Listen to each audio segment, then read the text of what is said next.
hi hello నేను మీ శిరీష మీ ముందుకు ఏం తీసుకొచ్చానో తెలుసా లాంగ్ సెట్ బ్రైడల్ సెట్ అనుకోండి ఇంకా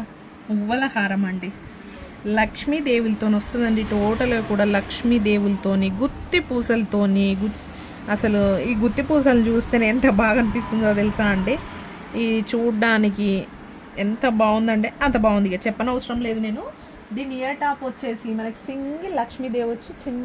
కిందకి గుత్తి పూసలు ఇచ్చేసారండి సింపుల్గా ఇచ్చేసారు ఇయర్ టాప్స్ మట్టుకైతే ఈ చూడడానికి లుక్ వైజ్గా కూడా చాలా చాలా పెద్దగా ఉందండి చాలా బాగుంటుందండి వేసుకుంటే కూడా బట్ పెళ్ళిళ్ళకి అట్లా చిన్న చిన్న ఫంక్షన్లకి అయితే ఇది వేసుకోవడానికి వీలు ఉండదు కానీ మ్యారేజెస్కి అలా వేసుకోవచ్చండి కావాలంటే ఇది కూడా మనకి ప్రైస్ వచ్చేసి చాలా చాలా రీజనబుల్లో పెట్టానండి మనకి 2250 ఓన్లీ 2250 ప్లస్ ఫ్రీ షిప్పింగ్ వస్తుందండి ఈ ఆఫర్ కూడా మనకి వినాయక చవితి అయిపోయే లోపే ఉంటుంది తప్ప మళ్ళీ ఉండదండి తర్వాత ఇది 25 అబోనే ఉంటుంది కావాలంటే బుక్ చేసుకోండి థ్యాంక్ యూ